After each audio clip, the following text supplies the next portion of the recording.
Dani Ceballos no tiene hueco en el Real Madrid. Arrancamos.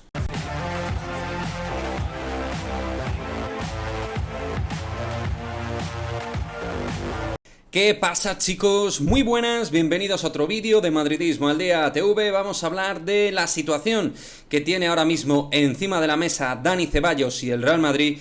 Y es que claramente el futbolista utrerano tiene muy poco margen de maniobra para poder jugar en el Real Madrid, sobre todo en particular tras la llegada de Aurelien Tchouaméni. Y me diréis, ¿qué tiene que ver Tchouaméni con Ceballos? Bueno, tiene que ver con que los dos son centrocampistas y que al final hay, no sé si sobrepoblación en la medular, pero desde luego hay muchísimo nivel.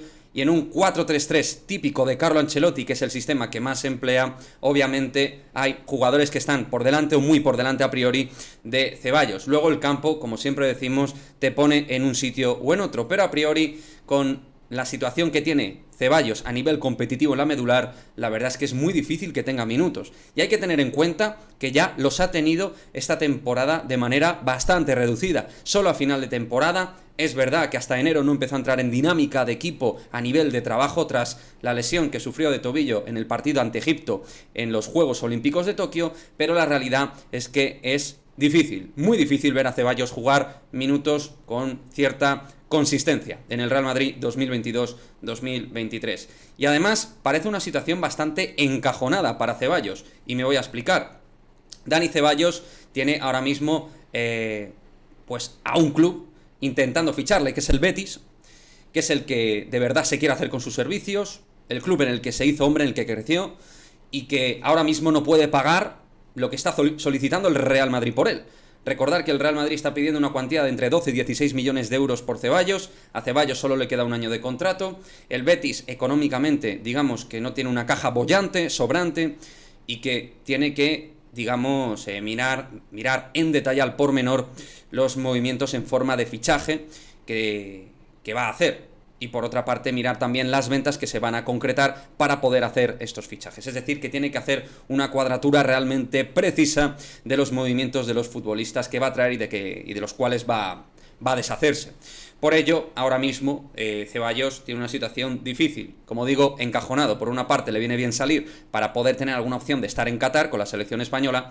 Y por otra parte, el Betis no tiene dinero para pagar lo que presuntamente el Real Madrid está pidiendo para poder dar luz verde a la salida de Dani Ceballos. O sea que es difícil, y deportivamente para Ceballos pues no es sencillo. Es un jugador que, a diferencia de otros, sí que necesita sentir el césped, jugar minutos, no como Mariano Díaz, que parece que le da exactamente lo mismo.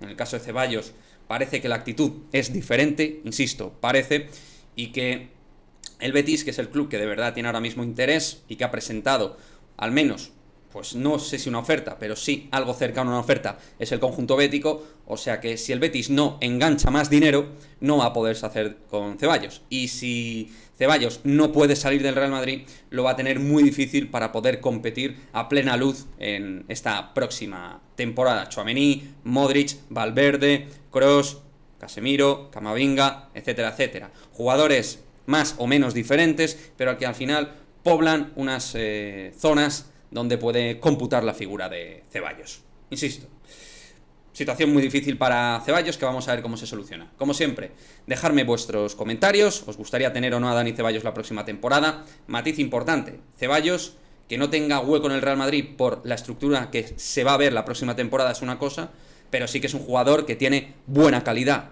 muy buen pie, trabajador, un tío honrado en el campo, como ha demostrado en esta fase final de la temporada, y que sabe generar juego por y para el equipo desde el centro del campo. Otra cosa es que haya otros jugadores que para mí sean mejores, o que en teoría van a producir mejor juego y mejores cosas para el equipo, pero Ceballos a mí no me molesta en el Real Madrid. Lo que digo es que es un jugador que, si quiere disponer de minutos, pues no, ahora mismo es muy difícil que pueda jugar. Pero bueno, dejadme vuestro comentario como siempre y nos vemos en el próximo vídeo. Adiós.